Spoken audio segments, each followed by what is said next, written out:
I didn't mean to hurt you. I just didn't care enough not to." She laughed after I confronted her about cheating. I started packing without a word. She stopped laughing and went pale. I said, "I didn't mean to leave you. I just don't care enough not to," and walked out. Hey viewers, before we move on to the video, please make sure to subscribe to the channel and hit the like button if you want to see more stories like this. And if you have your own story to share, send it to me. My contact info is in the description below. I'd love to feature it in an upcoming video. Thanks. The key was under the mat, right where I told her it would be. My flight home from the Denver conference had been canceled, then reinstated, leaving me landing at midnight instead of 4 p.m. I texted her from the airport, but got no reply. Not unusual for a Friday night.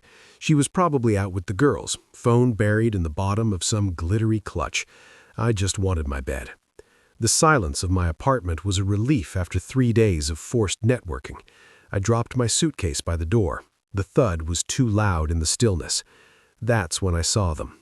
2 wine glasses on the coffee table, one with a lipstick smear the color of crushed berries, her color. A man's leather jacket was slung over the back of her reading chair, a jacket I didn't own. A cold, humming void opened in my chest. I walked robot-like down the hall. Our bedroom door was ajar. The scene was a cliché. Her sleeping form back to me, and the hulking silhouette of a man beside her. His arm was draped over her waist. On the floor, a condom wrapper glinted in the streetlight bleeding through the blinds. I didn't scream. I didn't throw anything. The hum in my chest just got louder, drowning out everything. I backed out silently, went to the living room, and sat on the couch right next to the dirty glasses. I waited. An hour later, I heard a shuffle. The bathroom light went on, then off. He came padding out shirtless, stopping dead when he saw me. He was younger, with the carefully maintained stubble of a guy who tries hard to look like he doesn't. He didn't say a word, just hurried back down the hall. I heard frantic whispering. Maya emerged alone, wrapped in her silk robe, her face a mask of panic hardening into defiance. The guy, Jake, I'd learned later, slipped past me with his jacket and shoes, not making eye contact, and let himself out. The door clicked shut. The silence returned, now charged and sick. "How long?" My voice sounded foreign, calm, and flat. "Leo, it's not what you think." "It's exactly what I think. How long, Maya?" She crossed her arms, hugging herself. "A few times. It doesn't mean anything." "Months? Weeks?" 3 months. A laugh, bitter and sharp, tried to claw its way up my throat. I swallowed it. 3 months. I'd been in Denver presenting the project that would secure my team's funding, the project I'd worked late on for weeks, the one she'd called "your boring spreadsheets with a teasing kiss." I thought the kiss was affection. Now I knew it was dismissal. "Why?" She threw her hands up. "Why? Because you're here, but you're not here. You're always in your head with your work, with your quietness. Jake is present. He's exciting. So this is my fault." "I didn't say that. God, you always do this, twist things to make me the villain." She paced, the robe fluttering. "It just happened. I didn't plan it. I just watched her. I saw the girl I'd moved cities for, the woman whose father I'd driven to chemotherapy every week for a month, the person I'd imagined a future with, dissolving before me into a stranger performing an old, tired script." "Are you in love with him?" "What? No, it's different." "Do you want to be with him?" "I don't know. Maybe. It's new. I need to figure it out." I nodded slowly. The hum was crystallizing into a single clear note. "Okay." "Okay? What's okay?" She looked confused, like I'd skipped a page in the argument she'd rehearsed. "You should figure it out." I stood up and walked toward our bedroom. "The bedroom? Where are you towing?" Her voice sharpened, chasing me. I didn't answer. I went to the closet and pulled out my old duffel bag from the top shelf. Then I went to my dresser. Socks, boxers, t-shirts, jeans. I packed methodically, not folding anything, just placing them inside. "What are you doing?" She was in the doorway now, her voice rising an octave. I moved past her to the bathroom.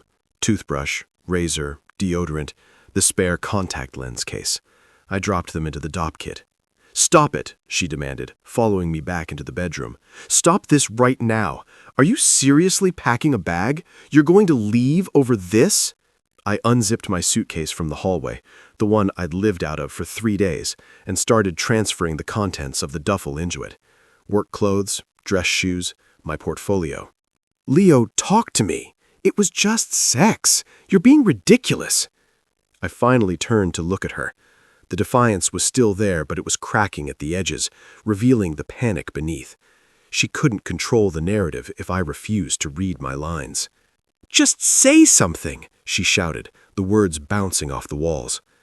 I took a slow breath. The clear note in my head was a command.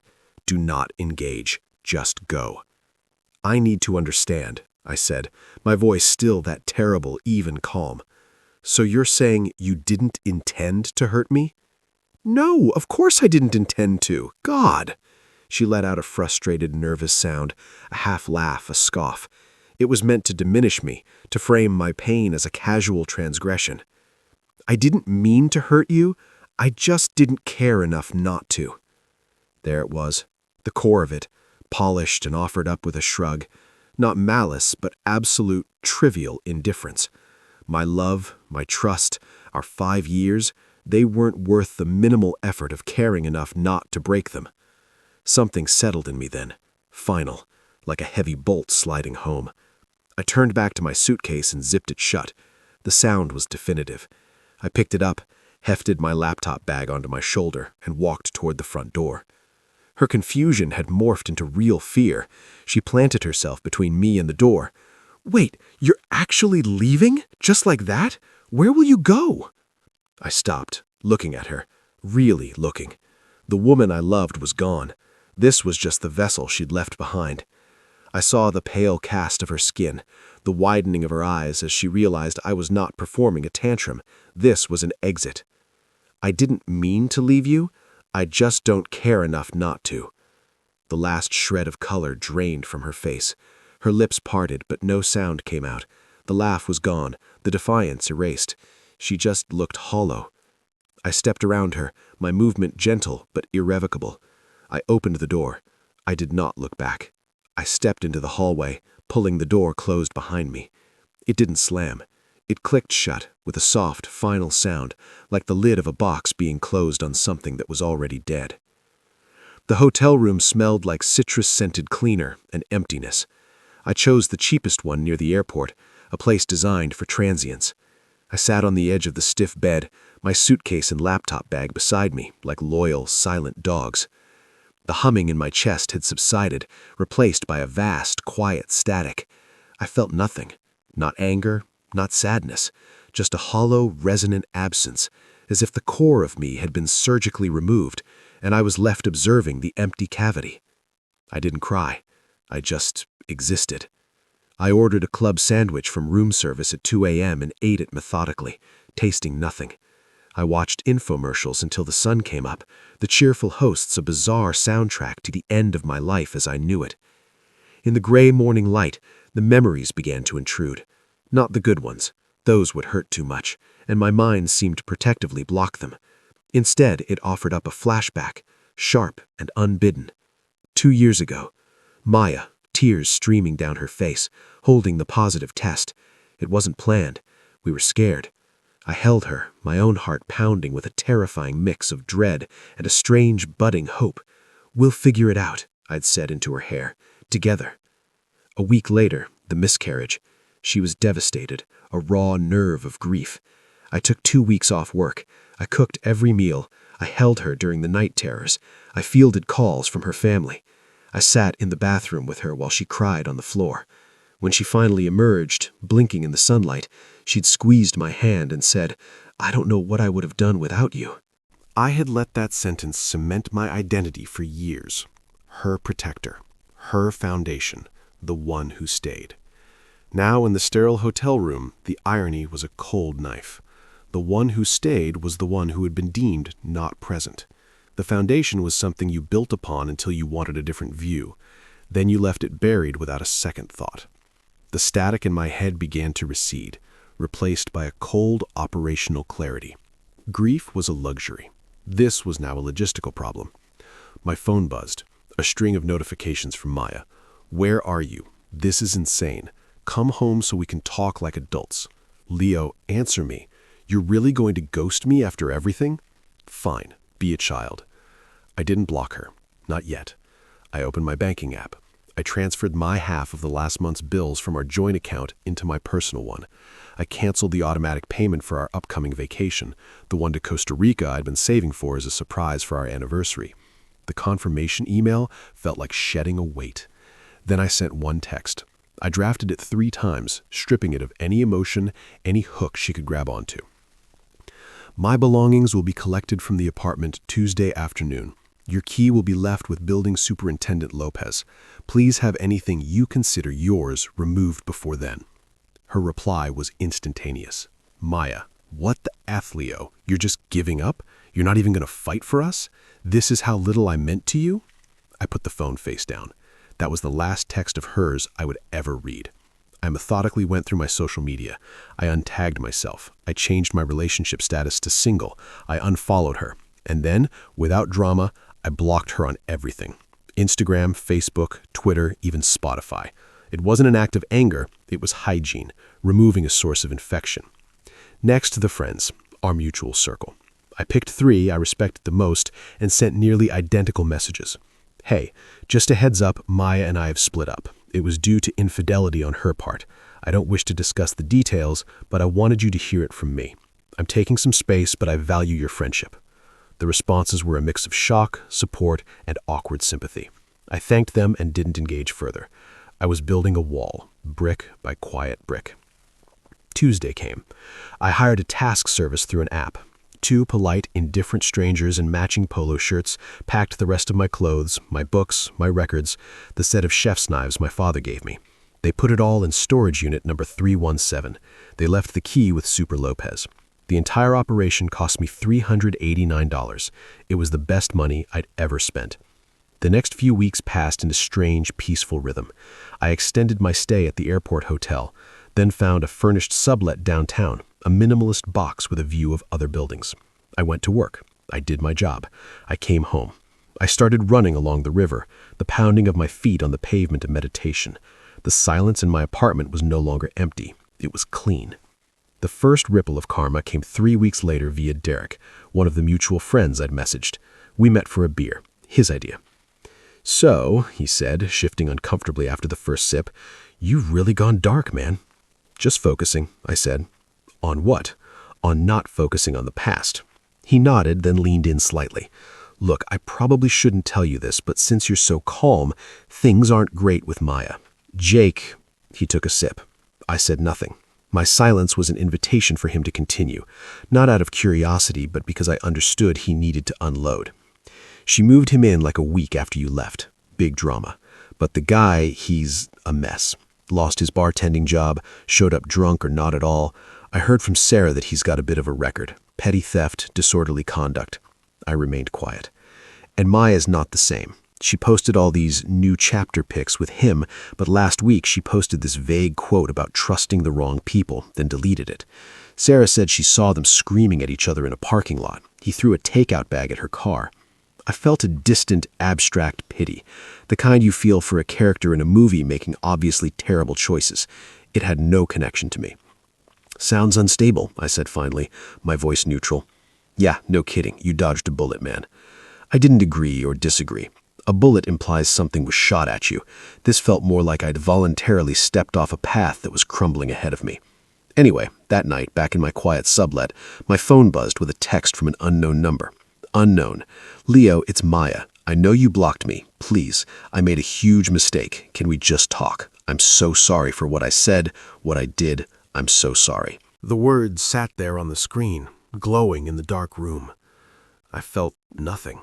No thrill, no schadenfreude, no softening. Her apology was a pebble thrown into the ocean of my indifference. I didn't reply. I didn't block the number.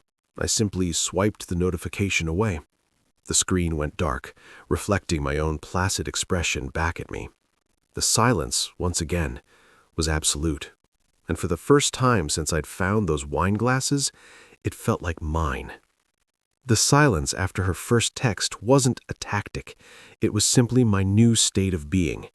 Her words entered the atmosphere of my life and dissipated like smoke in a vast open space. I didn't feel strong or vindicated. I felt free. The shackles hadn't been broken in a dramatic struggle. I'd simply realized they were never locked, and I'd walked away from them. My life began to refill, not with noise, but with substance. I signed up for a woodworking course at the community center, something I'd always talked about with Maya, who'd called it a dusty old man hobby. The smell of sawdust and the focus required to make a straight cut were a meditation. I reconnected with Ben, a college friend she deemed too cynical, and we started hiking every Sunday. The conversations were easy, punctuated by comfortable silences as we climbed. I didn't talk about her. He didn't ask. Meanwhile, the world of my past continued to combust without me. The updates came sparingly through the reluctant grapevine of mutual acquaintances who seemed to need to confirm the train wreck. Jake's unraveling was swift and public. A friend of a friend posted a blurry, dramatic video from a downtown bar 2 months after I'd left. It was Jake, shirtless and screaming, being pinned to the hood of a police cruiser. The caption read, "Dude tried to fight the bouncer, the bartender, and the cops. #yikes." I scrolled past. It was someone else's tragedy. Then came the first flying monkey. It was a call from Lacey, Maya's closest friend, a woman who had always viewed me as a mildly disappointing accessory to Maya's life. "Leo, hi. God, it's been a while." Her voice was saccharine with false warmth. "Lacey." I was in my workshop, sanding the edge of a maple serving board. "Listen, I'm calling as a friend to you both. I know what Maya did was unforgivable." I didn't affirm or deny. I kept sanding. The rhythmic swish-swish was a calming counterpoint to her voice. "But she's really in a bad way. That guy Jake, he was a monster. He maxed out her credit card. He gave her a black eye before he got arrested. She's devastated and alone." Swish, swish. "She's learned her lesson, Leo. A really, really hard one. I think if you just heard her out, it might help her heal. She still loves you, you know. She's just so lost." I put the sander down. The wood was smooth under my fingertips. "I appreciate you reaching out, Lacey," I said, my voice even. "But my decision is final. I hope she finds the support she needs." The subtext was clear, from someone else. There was a long pause. My politeness had disarmed her script. "You're really that cold?" she finally said, the sweetness evaporating. "I'm that resolved," I corrected gently. "Take care." The next attempt was more direct. A voicemail from Maya's sister, Chelsea, a woman whose approval I'd spent years fruitlessly chasing.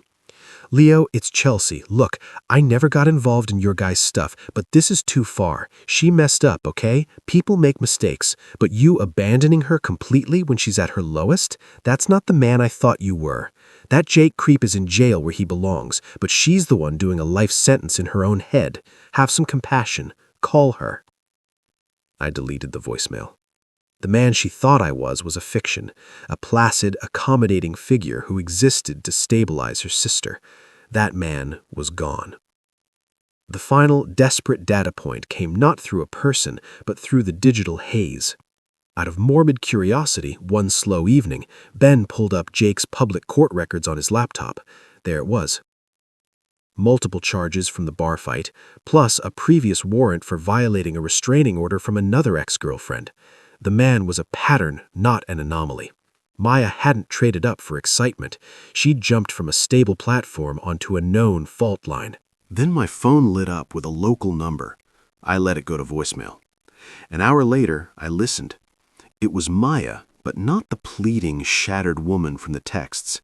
This voice was raw, ragged, and crackling with a fury that had finally broken through the victim facade. "You know what, Leo? Fine. You win. You're the perfect stoic martyr. I get it." Her words were slurred, either by drink or tears. "I'm the villain. I'm the crazy bitch who ruined everything. But you were never capable of real love, were you? Real love forgives. Real love fights. You just leave. You're a ghost, a fucking pleasant, polite ghost. I lost everything, and you can't even pick up the phone to tell me I got what I deserved. You're a coward, a cold, heartless coward. I'm better off. Do you hear me? I am better off." The message ended with a muffled crash, like something being thrown, then sobbing, then a dial tone.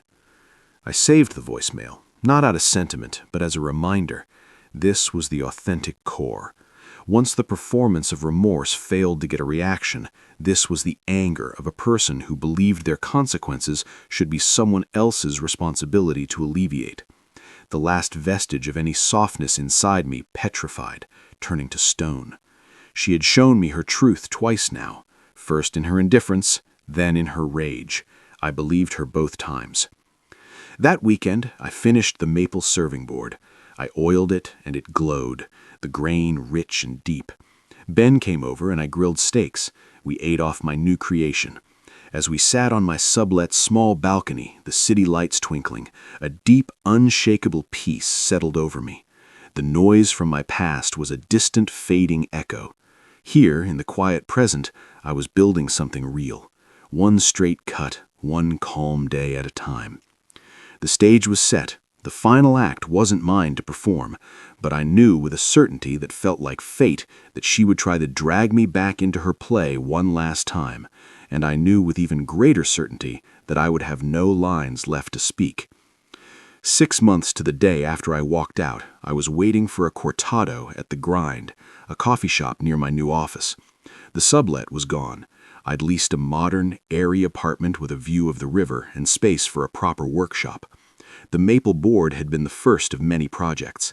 The silence there was my own, filled with the music I chose, or the satisfying quiet of creation.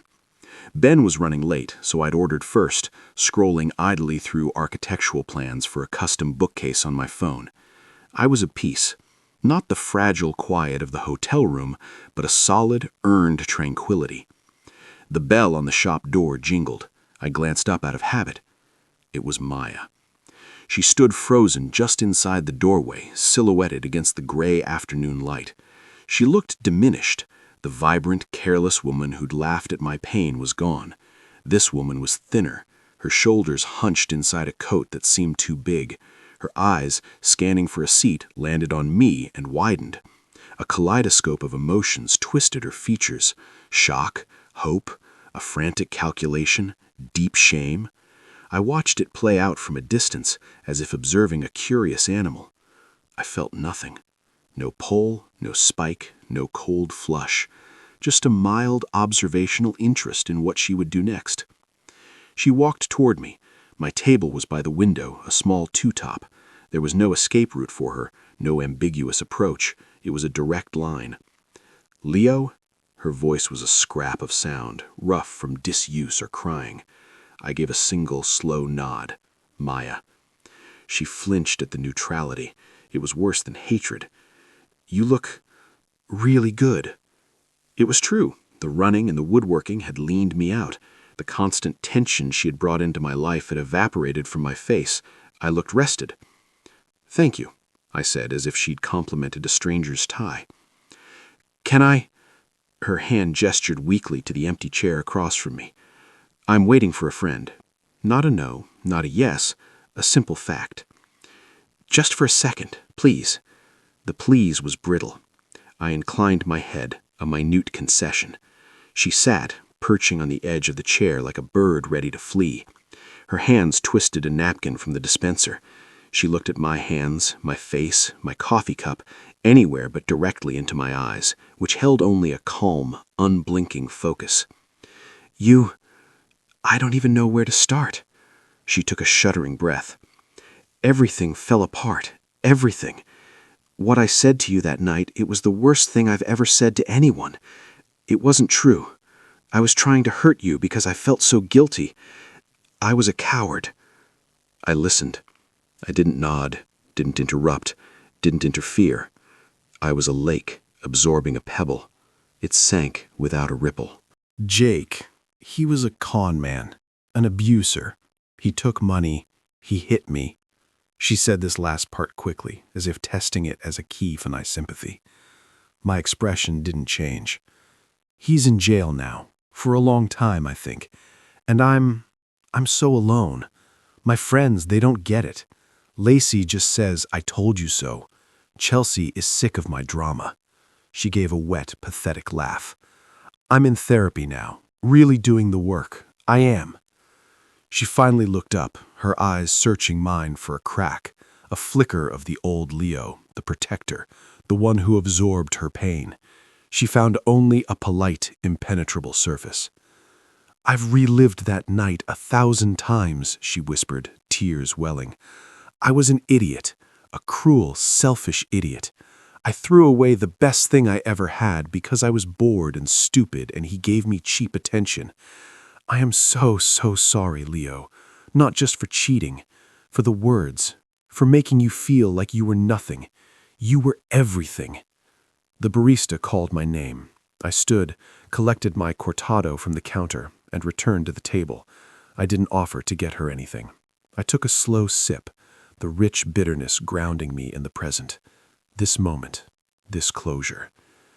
Is there, she gathered her courage, a desperate hope lighting her tear-streaked face. Is there any chance, even for a coffee, just to talk? Not now, but sometime? I'd understand if you hated me forever, but maybe we could find a way to be civil. Or I'd take anything, just a chance to show you I'm not that person anymore. This was her final play. The full vulnerability, the admitted fault, the promise of change. It was a good performance. It might have worked on the old me. I set my cup down with a soft click. I looked at her, really looked, and saw not the ghost of my past love, but a sad, stranded woman who'd burned her own life down and was now smelling smoke on the wind of mine. You told me the truth that night, Maya, I said, my voice low, even, and perfectly clear. You didn't care enough. That wasn't you being cruel. That was you being honest for the first time in a long time. She opened her mouth to protest, but I continued. The steady rhythm of my words, a wall she couldn't scale. That truth gave me the clarity I needed to leave. It was the only gift you gave me in those last months. I paused, letting the brutal kindness of that statement settle. I don't mean to hurt you by saying this, but that same truth means I don't care enough to revisit it, to relitigate the past. There's nothing for us to build from. There's only ash. Her face collapsed. The hope guttered out, leaving a hollow despair. So that's it. You don't feel anything? I feel peace, I said. It was the most honest and devastating thing I could have told her. I genuinely hope your therapy helps you find yours. At that moment, Ben pushed through the door, spotting me.